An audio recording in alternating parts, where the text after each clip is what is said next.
오늘 말씀은 예수님의 12 제자 중에서 특별히 예수님이 이 세리인 마태를 부르시는 장면입니다. 당시의 이스라엘은 로마의 지배하에 있었습니다. 그런데 이때에 이 로마의 앞잡이 노릇을 하던 사람이 바로 세리입니다.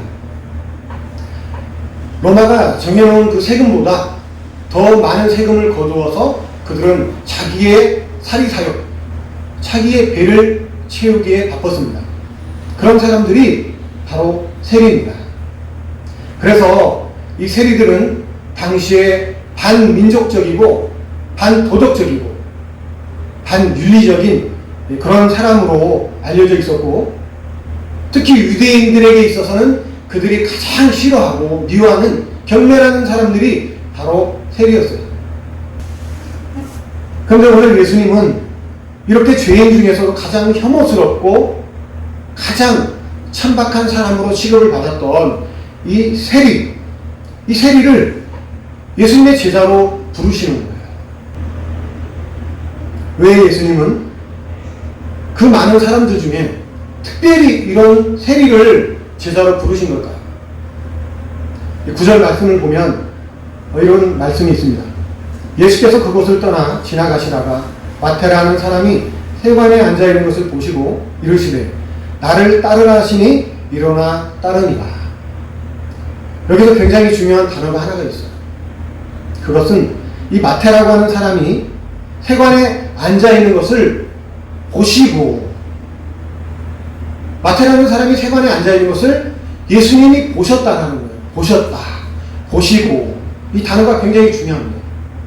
이 원어의 의미는 육신의 눈으로 그를 보셨다는 의미가 아니라 그것보다 더 큰 의미가 그 단어 안에 담겨져 있는 거예요.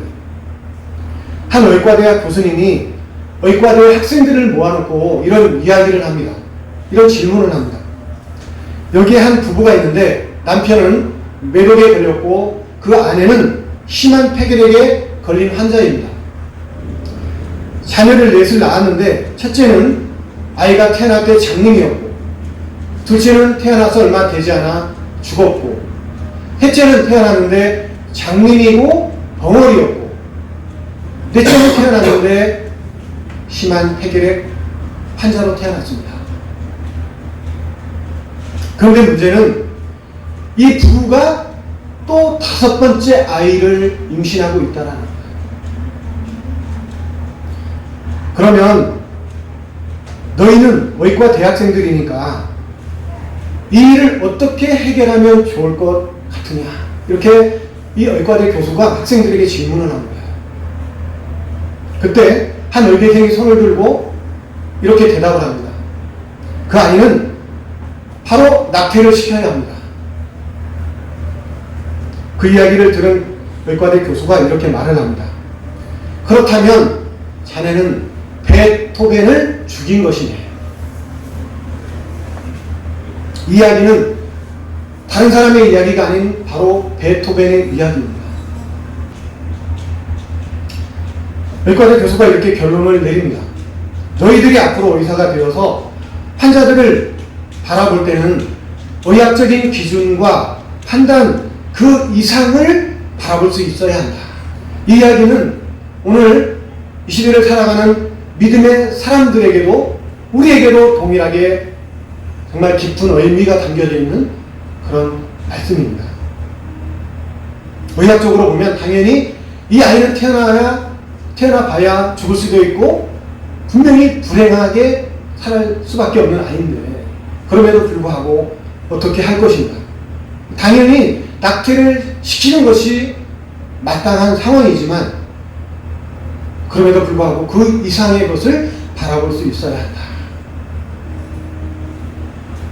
오늘 예수님은 이 마태가 세관에 앉아있는 모습을 보셨습니다. 그런데 예수님은 그 마태를 바라보실 때 다른 사람처럼 육신의 눈으로 바라본 게 아니라는 거예요.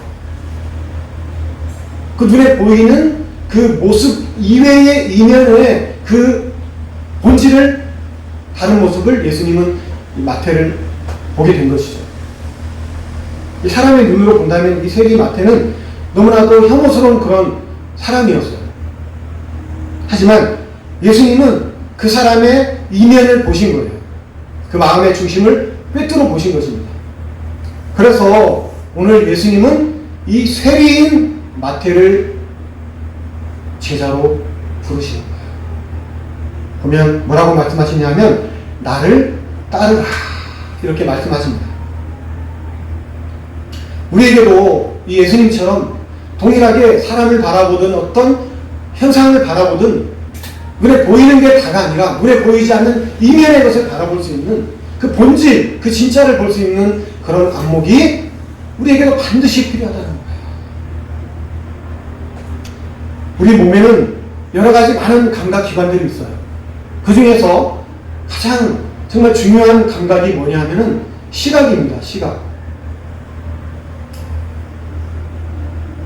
하지만 눈에 보여지는 이 시각, 그 이상을 보지 못하고 본질을 꿰뚫어 보지 못한다면 오히려 이 시각은 우리의 인생에 있어서 가장 위험한 요소가 될 수도 있다는 거예요.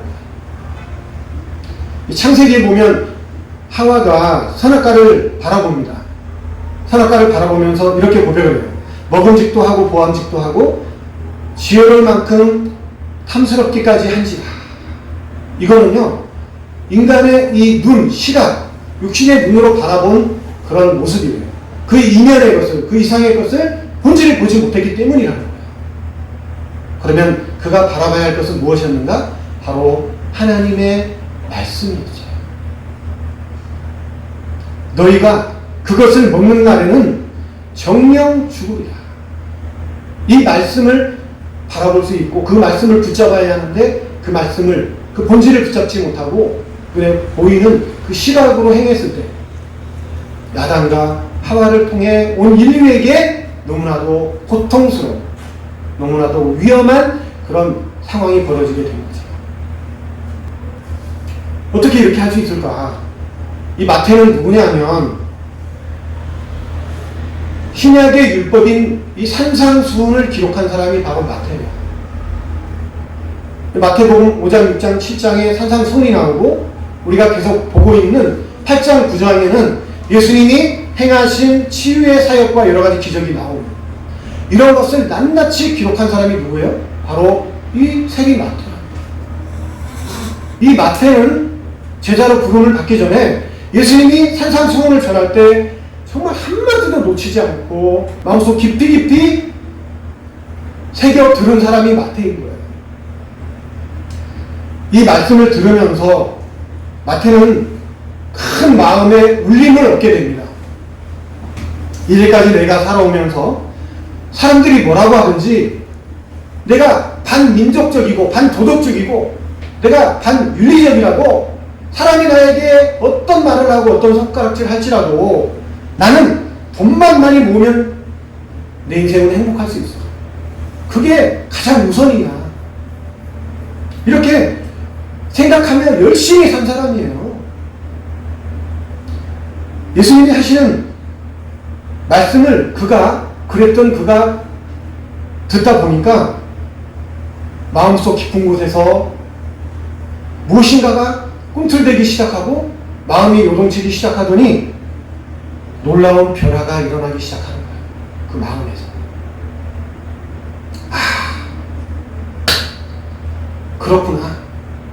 나는 이제까지 내가 이렇게 사는 것이 잘 산다고 생각을 했는데, 그래서 정말 열심히 살았는데 예수님의 말씀을 듣다 보니까 인생이 그런 것이 아니고 진정한 인생의 의미를, 참 의미를 마태는 깨닫게 됩니다. 어떻게 하면 이제부터 내 인생을 후회하지 않는, 이전과 같이 그런 삶을 살지 않을 수 있을까? 이렇게 고뇌하며 마음속 깊이 갈등을 하고 있는 이 세리 마태를 예수님이 보신 거예요. 그래서 예수님은 마태에게 나를 따르라 이렇게 말씀을 하시고, 그 말씀을 하실 때 마태는 고민하지 않았습니다. 이유를 묻지도 않았습니다. 그 자리에서 벌떡 일어나 예수님을 따를 수가 있었던 이유가 바로 그것 때문이라는 거죠. 오늘 우리는 이 예수님처럼 우리도 다른 사람을 바라볼 때 우리 앞에 놓여진 모든 상황과 환경을 바라볼 때 이렇게 본질을 그 이면에 있는 것을 꿰뚫어 볼 수 있는 그런 안목이 있어야 한다. 그러면서 예수님이 이렇게 말씀하십니다. 12절에 보면 예수께서 들으시고 이르시되 건강한 자에게는 의사가 쓸데없고 병든 자에게라야 쓸데있느니라. 13절에 예수님이 뭐라고 말씀하시는가? 나는 의인을 부르러 온 것이 아니요 죄인을 부르러 왔노라. 예수님이 오신 목적은 바로 자기가 병들어 있고 자기가 어떤 죄인인지 그것을 스스로 깨닫고 나는 소망 없는 죄인이구나. 그렇게 자신의 실체를 정확하게 볼 줄 알고 보고 있는 그런 죄인들, 그들을 위하여 그들을 구원하기 위해 오신 분이 바로 예수님이라는 거죠. 사람이죠. 그래서 성경에서는 분명하게 말씀하고 있습니다. 의인은 없나니 하나도 없다. 이 세상에 의인은 한 사람도 없어요. 무엇보다 자신의 존재를, 자신의 실체를 바르게 아는 것이 너무나도 중요합니다. 이 세상에는 두 종류의 사람이 있어요. 어떤 두 종류의 사람이 있냐면 자신이 죄인인 것을 알고 살아가는 사람, 또 다른 사람은 자신이 의인이라고 착각하며 살아가는 사람. 하지만 이 사람도 분명한 죄인입니다.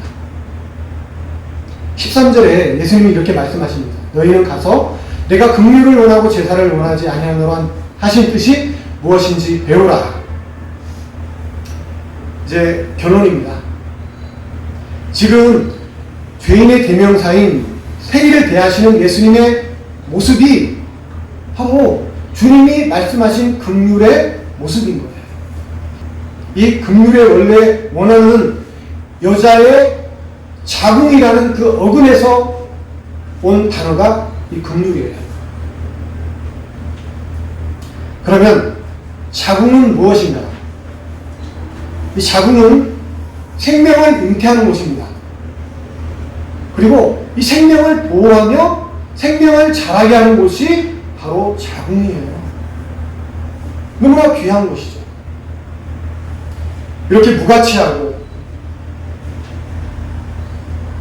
정말 버려진 것 같은 모든 사람에게 무시를 당하는 그런 인생을 예수님이 찾아오셔서 긍휼의 마음으로 품어주시는 거죠. 그렇게 되니까 그 속에서 생명이 잉태되어 생명이 자라게 돼요. 그리고 결국 죄인인 세리가 거룩한 예수님의 제자가 되어서 하나님께 가장 귀하게 쓰임받는 그런 사람이 되더라는 거죠. 예수님은 죄인의 대명사인 이 세리와 창기 같은 우리를 긍휼히 여기셔서 그리고 우리를 불쌍히 여기셔서 오늘 제자로 삼아 주셨다는 거예요. 이제부터 우리는 다른 사람을 바라볼 때나 그 누구를 대할 때 우리도 예수님처럼 불쌍히 여기는 마음, 그 영혼을 긍휼히 여기는 마음으로 그를 바라보고 그를 품어줄 수 있어야 하는 거예요. 그렇게 한 영혼을 긍휼의 마음으로 품기 시작할 때 생명이 잉태되고 또 생명이 살아나는, 생명이 자라게 되는 그런 놀라운 역사가 우리의 삶 가운데도 시작되게 되어 있다는 것입니다. 그리고 그런 사람들이 모여서 아름다운 열매를 맺고 아름다운 믿음의 공동체를 세워가는 것이 바로 아름다운 주님의 몸된 교회라는 거예요.